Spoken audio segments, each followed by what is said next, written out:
a la decanulación. ¿Qué es la traqueostomía? ¿Ya? La traqueostomía corresponde al acto quirúrgico, ¿ya? Donde se realiza una incisión en la pared anterior de la tráquea para generar una abertura que se denomina osteoma, ¿ya? Este osteoma va a comunicar la vía aérea con el exterior a través de una cánula que se llama cánula de traqueostomía, ¿ya? El proceso de decanulación, que es lo que vamos a ver hoy día también, donde el kinesiólogo participa en ambas, ¿ya? Tanto en la instalación de la traqueostomía en unidad de cuidado intensivo y el proceso de decanulación, ¿ya? Es el conjunto de acciones terapéuticas multidisciplinarias con el fin de retirar la traqueostomía. Aquí participan fonoaudiólogos, enfermeros, kinesiólogos y médicos, ¿ya? Después, la maniobra de decanulación es el acto como tal, ¿ya? Es cuando decanulamos al paciente, le sacamos la cánula de traqueostomía y logramos ya que el paciente utilice su vía aérea normal. Objetivo de la traqueostomía: bypassear una obstrucción en la vía aérea alta, ¿ya? Asistencia respiratoria por periodos prolongados. Esto se refiere a la ventilación mecánica invasiva, ¿ya? El tubo de traqueostomía, o sea, el tubo de orotraqueal genera daños en la vía aérea, ¿ya? Entonces lo ideal es, cuando vemos que un paciente va a ir de manera prolongada en la ventilación mecánica, es tratar de avanzar y hacer una traqueostomía. Reducción del espacio muerto. Bueno, todos sabemos que tenemos un espacio muerto fisiológico. Cuando tenemos un tubo, también ese espacio muerto aumenta, ¿ya? ¿Y qué es lo que es el espacio muerto? Para los que no se acuerdan, es el espacio que no genera ventilación, ¿ya? También el manejo del tracto respiratorio de las secreciones, ¿ya? Y prevenir aspiraciones oral o gástrica. Esto por lo general se da cuando los pacientes tienen trastorno de deglución posterior al tubo que se instala cuando hacemos la intubación. Parte de la cánula de traqueostomía tenemos la parte interna y la parte externa. La parte externa tenemos el conector, que tiene un adaptador universal. Tenemos la cinta de sujeción, el balón o testigo, que nos indica que este gas o balón esté en funcionamiento y esté inflado. Tenemos la cánula interna, tenemos las aletas, que es donde va la cinta de sujeción, y una endocánula que nos permite poder limpiar las secreciones que se van adhiriendo a las paredes de esta cánula de traqueostomía. Estos son dispositivos que se instalan acá en el conector del adaptador. Esto es un filtro HME que permite humidificar y calefaccionar la vía aérea, ¿ya? Debido a que nuestra vía aérea natural hace eso, por acá no lo podemos hacer. Entonces, dentro de las cánulas tenemos distintos tipos y se clasifican de distintas maneras. Tenemos por material, ¿ya? Tenemos de metal, silicona y PVC. Tenemos cánulas con CAF, ¿ya? Que están indicadas para pacientes con riesgo de broncoaspiración. Tenemos cánulas penetradas para pacientes que puedan manejar las secreciones y requieren empezar el tratamiento de fonación, ¿ya? Tenemos otras que son con puertos subglóticos para los pacientes que generan cialorrea y acumulan sobre el CAF, sobre el balón, acumulan secreciones, entonces con esto lo podemos aspirar, ¿ya? Y bueno, tenemos algunas otras que son cánulas metálicas que no tienen balón, que son pacientes que van a requerir de larga data la traqueostomía, pero pueden fonar y pueden alimentarse, ¿ya? Tenemos las indicaciones generales de la traqueostomía: obstrucciones de la vía aérea superior, lesiones cervicales con lesiones del cartílago, cricoides, dioides y grandes vasos, enfisema subcutáneo, fractura facial y de mandíbula, que esos pacientes no los podemos intubar, así que se van derechito a una traqueostomía, ¿ya? Edema, instalación de vía aérea artificial a largo plazo, como lo habíamos comentado, manejo de secreciones, profilaxis, apnea obstructiva del sueño no susceptible a CPAP, ¿ya? Ese es el ventilador no invasivo que se coloca. Tenemos tipos de traqueostomía. Tenemos la quirúrgica, ¿ya? Que se hace en pabellón, ¿ya? O sea, claramente todos pensamos que quirúrgico es directamente en pabellón, pero también tenemos una quirúrgica que se hace en la unidad del paciente, ¿ya? Es muy poco común, no es tan normalizada, porque tenemos la traqueostomía percutánea. Entonces, aquí vamos a hablar solamente de dos: la traqueostomía quirúrgica que se hace en el pabellón es la traqueostomía percutánea. Es el abordaje que se realiza mediante incisión horizontal, permitiendo una exposición de las estructuras, permitiendo llegar a tráquea. ¿Cuál es la diferencia entre la percutánea? Que aquí vemos directamente dónde están las estructuras, ¿ya? Porque se hace una incisión, se separan las estructuras y uno puede ver la tráquea y puede ver todos los elementos que están en vía aérea. Consiste en diseccionar, desplazar estructuras, como también disecar y realizar hemostasis de pequeños vasos y generar un traqueostoma. Mediante puntos se realiza la disección de los anillos traqueales, se instala y se fija la traqueostomía. Aquí están las imágenes, ¿ya? Esta es la zona de incisión. Ahí vemos cómo van separando las estructuras. Aquí ya cuando van haciendo los puntos y van fijando la tráquea a las paredes, y ahí ya tenemos el estoma creado para la instalación de la cánula de traqueostomía.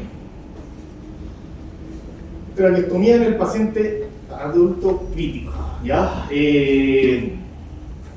¿Por qué quiero hacer hincapié acá? En las unidades, bueno, muy poca gente conoce las unidades de cuidado intensivo y lo que realizamos en las unidades de cuidado intensivo, ¿ya? Y este es un procedimiento en el que el kinesiólogo participa, y ahí participa de manera activa.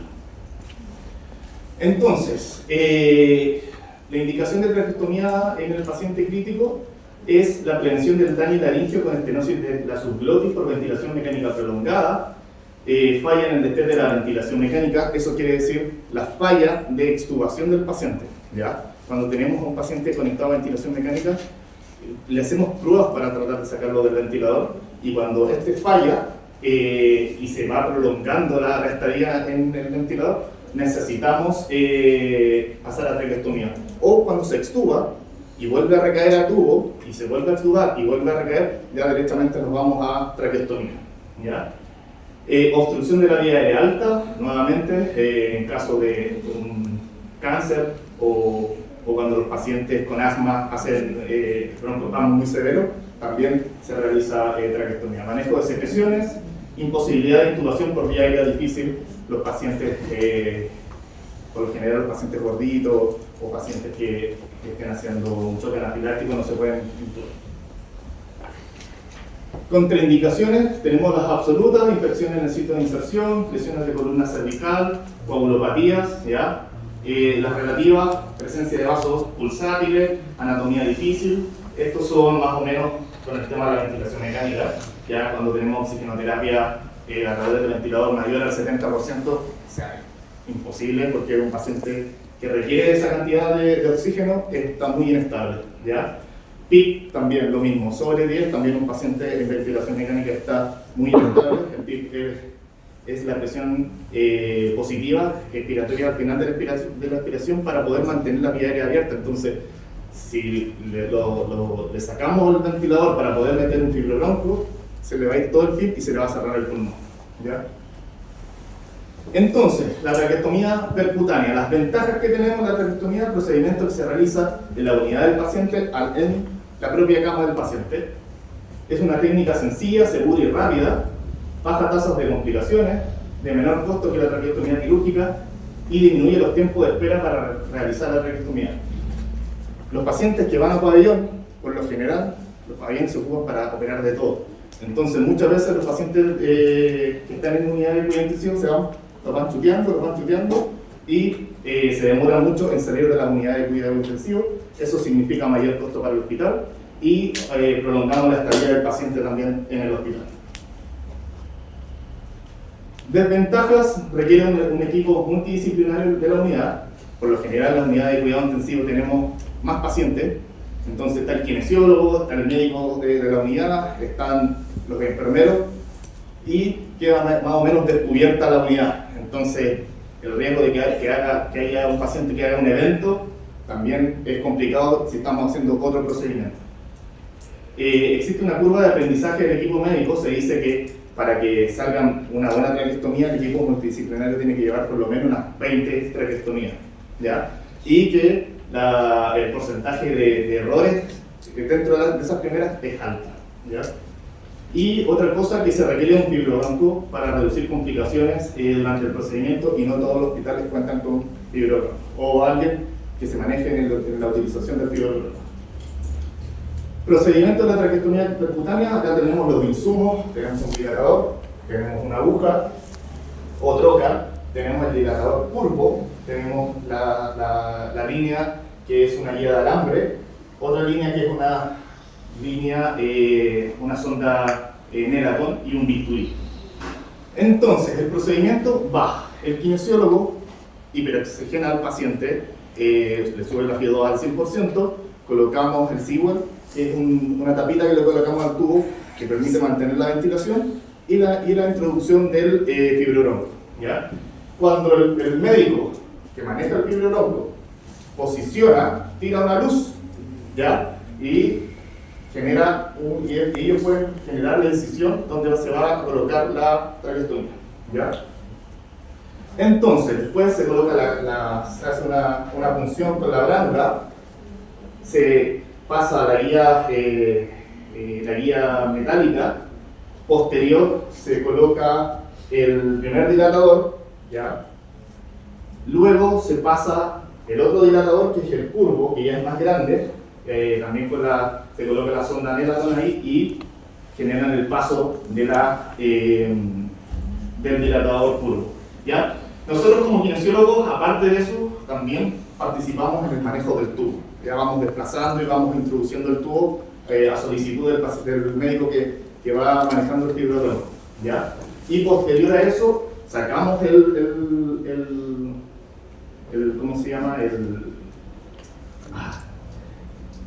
El dilatador curvo y colocamos la cánula de traqueostomía y posteriormente sigue ventilado el paciente y retiramos el tubo endotérmico.